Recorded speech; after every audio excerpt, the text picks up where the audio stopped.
بسم اللہ الرحمن الرحیم۔ سورہ فرقان میں کچھ اعتراضات تھے اور جو میں نے ذکر کیے تھے اسی میں ایک اعتراض کافرین کا جو ہر زمانے میں رہا وہ اللہ کے نبی سے بھی رہا کہ بھئی ان پر جو قرآن نازل ہوا ہے تو ایک بار میں کیوں نہیں نازل ہو گئے، جو یہ کہتے ہیں کہ قرآن نازل ہو رہا ہے تو ایک بار میں اللہ نے کیوں نہیں اتار دیا، تھوڑا تھوڑا کیوں اتارا ہے۔ اس طرح کا یہ بھی ان کا ایک سوال تھا۔ قرآن نے اس کا جواب دیا كَذَلِكَ لِنُثَبِّتَ بِهِ فُؤَادَكَ، ایک بار میں جو چیز اتاری جاتی ہے وہ نہ تو اتنی ازبر رہ پاتی ہے اور نہ اس کی اتنی اہمیت ہوتی ہے۔ قرآن ایک قانون ہے، ایک دستور ہے، اور وہ قانون ضرورت کے اعتبار سے وقتاً فوقتاً اتارا گیا تھا۔ تو قرآن کہنا ہے کہ ہم نے اس لیے اس کو اتارا تھا تاکہ تمہارے دل کو اس قرآن کے ذریعے سے جما دیں اور مضبوط کر دیں۔ تو جیسے جیسے حالات کے ساتھ قرآن اترتا گیا تو حوصلہ بنتا چلا گیا۔ ایک بار میں اتر جاتا تو وہ سب موجود ہوتا پہلے سے، لیکن جیسے جیسے حالات ہوئے وہ چیز ایک دم آتی گئی تو دل کو سنبھالا ملتا چلا گیا۔ ایک بار میں سنبھالا نہیں ملتا، تھوڑا تھوڑا جب حالات آئے اور تھوڑی سی اس سے کوئی راحت کی سانس مل جائے تو سنبھالا ملتا ہے دل کو۔ تو اسی کو قرآن نے کہا ہے کہ اس لیے یہ لوگ نہیں سمجھ پائیں گے ایسا کیوں ہے۔ بہرحال ان کے اعتراضات کے جوابات قرآن نے دیے ہیں، بہت سی اور بھی باتیں ہیں۔ تو یہ واقعہ بیان کرنے کا یا اس طرح کی باتیں ذکر کرنے کا صرف یہی مقصد ہے کہ اس طرح کی باتیں دنیا میں کرنے والے بہت سارے ملیں گے، لیکن وہ حق پر نہیں ہوں گے۔ حق پر ہونا اس بات کی دلیل نہیں ہے کہ کوئی اکثریت میں ہے۔ ہمیشہ حق پر لوگ جو ہیں اقلیت میں ہی رہیں، اکثریت میں نہیں رہیں۔ انبیاء کے جتنے متبعین رہے بہت تھوڑے تھوڑے رہے۔ حضرت نوح علیہ السلام کا واقعہ تو بڑی تفصیل کے ساتھ قرآن نے بیان کیا، اس کو تو اس کی تعداد میں تو لوگوں نے بہت کچھ ذکر کیا ہے۔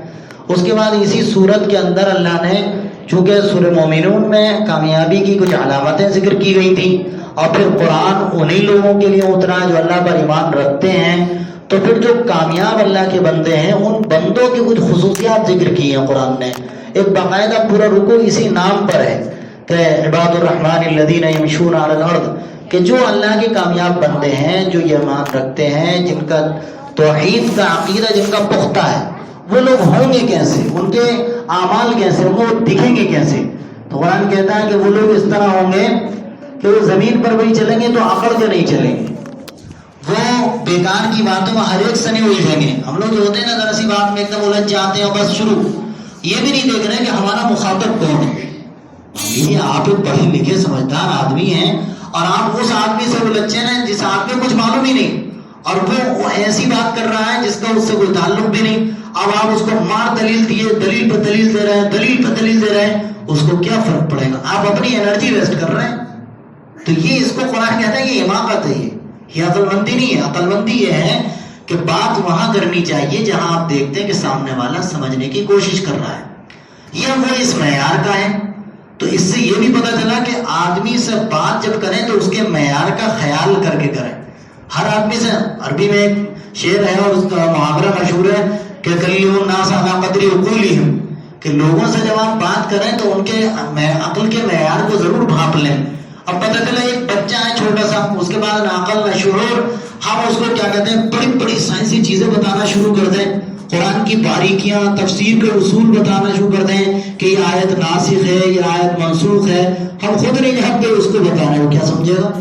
تو ایسی لوگوں میں بھی سب طرح کے ہوتے ہیں۔ تو آپ کوئی بھی انسان، ایک داعی، ایک مومن جب سامنے والے سے بات کرے تو اس کے بات کرنے میں یہ پیش نظر رہنا چاہیے کہ مخاطب کون لوگ ہیں، مخاطب کون لوگ ہیں، تو ان کی سطح کو سامنے رکھ کر کے، اور اس میں ان کی زبان کا بھی خیال ضروری ہے۔ مان لیجیے سامنے والے لوگ ہیں وہ بیچارے اردو جانتے نہیں، اب خالی اردو میں ہی آپ سمجھاتے ہو، تو اگر آپ کو وہ زبان آتی ہے تو اس زبان کا بھی خیال کیجیے جو زبان ان کو آتی ہے، اور آپ بھی اگر وہ زبان جانتے ہیں تو پھر آپ ان کو اسی زبان میں سمجھائیں جو ان کی زبان ہے۔ اس کو تو قرآن نے دوسری جگہ اور بھی بیان کیا کہ وَمَا أَرْسَلْنَا مِن رَّسُولٍ إِلَّا نُوحِي إِلَيْهِ، تو وَمَا أَرْسَلْنَا مِن رَّسُولٍ إِلَّا بِلِسَانِ قَوْمِهِ، ہر رسول کو ہم نے اسی قوم کی زبان میں اتارا ہے، بھیجا ہے۔ تو اس کا ایک فائدہ یہ ہوتا ہے کہ بھئی جو زبان سامنے والے کی ہے اس زبان میں جب آپ بات کریں گے تو وہ سمجھے گا۔ تو قرآن نے اس کو بیان کیا اور پھر آگے کہا وَالَّذِينَ يَبِيتُونَ لِرَبِّهِمْ، وہ لوگ ہوتے کیا ہیں، راتیں جب گزرتی ہیں ان کی تو ایسے گزرتی ہیں کہ اپنے رب کے سامنے سجدہ کرتے ہوتے ہیں۔ گویا رات میں وہ عبادت کے لیے کچھ حصہ رکھتے ہیں. ایسا نہیں کہ پوری رات مغرب کی اور فجر تک سوتے ہی رہے. کچھ وقت وہ عبادت کے لیے، فرائض سے ہٹ کر کے بھی کچھ وقت وہ عبادت کے لیے رکھتے ہیں. اور اس کے باوجود وہ یہ دعا کرتے ہیں کہ والذین یقولون ربنا اصرف عنا عذاب جہنم، اے اللہ ہم سے جہنم کے عذاب کو ہٹا دے. اے اللہ ہم سے، مطلب اتنا سب کچھ کرنے کے بعد وہ یہ دعا بھی کرتے ہیں. تو اس سے پتہ چلا کہ اعمال کرنا مقصود تو ہے، لیکن اعمال ہی پر سارا دار و مدار نہیں ہے.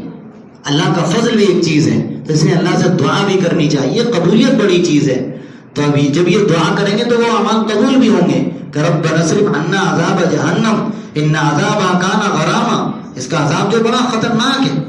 پھر اس کے بعد کہ والذین اذا انفقوا لم یسرفوا ولم یقتروا، وہ لوگ خرچ کرنے کا معاملہ آتا ہے تو کنجوسی بھی نہیں کرتے ہیں اور فضول خرچی بھی نہیں کرتے ہیں. ضرورت ہے تو پیچھے بھی نہیں ہٹتے ہیں اور اتنا آگے بھی نہیں بڑھتے ہیں کہ وہ شیطانی فہرست میں داخل ہو جائے. اس کے بعد فقہاء نے کہا نہ وہ چوری کرتے ہیں، نہ وہ زنا کرتے ہیں، نہ کسی کو ناحق قتل کرتے ہیں، نہ کسی پر الزام لگاتے ہیں، قیامت کے دن سے ڈرتے ہیں. یہ وہ لوگ ہیں جن کے اعمال اللہ تعالیٰ اچھے بنا دے گا اور ان کے گناہوں کو اچھائیوں اور نیکیوں میں تبدیل کر دے گا. یہ وہ لوگ، ان لوگوں کے بارے میں قرآن یہ کہہ رہا ہے. تو اس سے ہی پتہ چل رہا ہے کہ رحمان کے جو اصل بندے ہیں، جن کی مومنانہ صفات ہیں، جو کامیابی کی علامتیں ہیں، وہ ایک تو یہ ہے کہ وہ اللہ پر ایمان رکھتے، دوسرے یہ کہ وہ تکبر نہیں کرتے، تیسرے یہ ہے کہ وہ وقت نکال کر اللہ کے سامنے گڑ گڑاتے ہیں، چوتھے یہ کہ اس سے اللہ سے دعا کرتے ہیں، پانچویں یہ ہے کہ وہ مال خرچ کرنے میں کنجوسی سے بھی کام نہیں لیتے ہیں اور فضول خرچی بھی نہیں کرتے. چھٹے یہ ہے کہ وہ زنا نہیں کرتے ہیں، وہ کسی کو ناحق قتل نہیں کرتے ہیں، وہ کسی پر زیادتی نہیں کرتے ہیں. یہ کچھ صفات بیان کی ہیں اللہ کے ایسے بندوں کی جو اللہ کے نیک بندے ہیں، جو اللہ کو پسند ہیں، جو اللہ کو پسند ہے. اس کے بعد پھر سورہ شعراء کے اندر پھر سے حضرت موسیٰ اور حضرت ہارون کا قصہ فرعون کے ساتھ جو ذکر کیا گیا، اس قصے کو ذکر کر کے ایک اہم پیغام جو دیا گیا وہ یہ ہے کہ جس طرح حضرت موسیٰ اور حضرت ہارون علیہ السلام فرعون جیسے ظالم اور جابر بادشاہ کے سامنے گئے اور جا کر کے اپنے حق کی دعوت اس کو دی اور اس سے نہ ڈرے نہ گھبرائے اور نہ کسی طرح کی جسے محسوس کی، پہنچے اس کے یہاں، پھر چاہے جو ہوگا دیکھا جائے گا. تو کہنا ہے یہ پیغام دیا جا رہا ہے کہ اس امت کے جو لوگ ہیں اپنے دور کے، اگر جو لوگ ایمان پر نہیں ہیں، چاہے وہ ظالم ہو، جابر ہو، چاہے وہ اقتدار میں ہو، ان تک اپنا پیغام پہنچانا چاہیے. مانے یا نہ مانے وہ ان کا کام، لیکن پیغام پہنچانا چاہیے. یہ طریقہ اور یہ اصول دیا گیا ہمیں اس قصے سے، اس واقعے سے، واقعے کو بیان کر کے. صرف واقعہ بیان کرنا نہیں تھا نا، اب یہ بھی تو ہے کہ ایک طرف اتنے سب حالات ہیں، دوسری طرف ان سے کہا جا رہا ہے جاؤ فرعون کے پاس، جاؤ فرعون کے پاس اور کہو اس سے کہ ہم اللہ کے رسول ہیں، بتاؤ اس کو کہ وہ سرکشی کر رہا ہے، وہ غلط کر رہا ہے، یہ غلط ہے، اللہ کوئی اور ہے، ذات کوئی اور ہے، اسے مانے، وہ حق ہے. تو یہ کہا گیا نا، ان کو دکھ رہا ہے کہ سب طرف ظلم ہے، زیادتی ہے، ہم جائیں گے مار دیے جائیں گے. لیکن اللہ تعالیٰ نے جب کہا ہے تو اس کا مطلب اللہ کی مدد ہمارے ساتھ ہے، اب ہمیں بڑھنا چاہیے. تو بھائی نبی اکرم صلی اللہ علیہ وسلم کی تعلیم دعوت تھی، تو یہ امت کے ہر فرد کی دعوت ہے، اس کی ذمہ داری ہے کہ وہ اس پیغام کو پہنچائے. اب اس کے لیے کوئی نبی کا انتظار نہیں ہے، اب تو یہ ہر فرد کی ذمہ داری ہے. امت کا ہر فرد اس بات کا ذمہ دار ہے کہ وہ دین کی باتوں کو، دین کے پیغام کو، دین کی دعوت کو دوسروں تک بھی پہنچائے، چاہے وہ مومن ہو، غیر مومن ہو، کوئی بھی ہو، سب تک اس پیغام کو پہنچائے تاکہ ان تک پہنچ جائے بات. پھر ماننا نہ ماننا یہ ان کا کام ہے. یہ اس واقعے کا سب سے اہم جز ہے.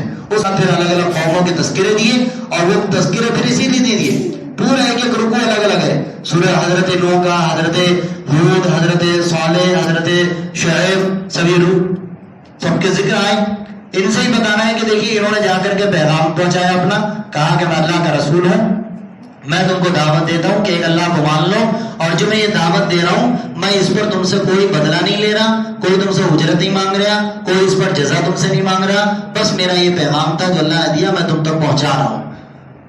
ان میں سے جنہوں نے مانا وہ بچ گئے، جنہوں نے نہیں مانا وہ سب تباہ کر دیے گئے، ہلاک کر دیے گئے. دنیا میں بھی تباہی ملی، آخرت میں ان کے لیے تباہی مقدر ہے ہی. تو یہ واقعی بیان کرے بتایا جا رہا ہے کہ انبیاء کی دعوت ہمارے پاس موجود ہے، نبی کی دعوت ہم کو قرآن کی شکل میں، حدیث کی شکل میں ملی ہوئی ہے، ہمارے پاس ہے، ہم اس سے منہ پھیر کر اگر زندگی گزاریں گے تو وہی حال ہوگا ہمارا جو ان قوموں کا ہوا. تو اس لیے صحیح عمل کو اختیار کرنے کی ضرورت ہے، اور انبیاء کے مشن اور دعوت کے طریقہ کار کو اختیار کر کے اسے آگے بڑھانے کی ضرورت ہے، اور اس پیغام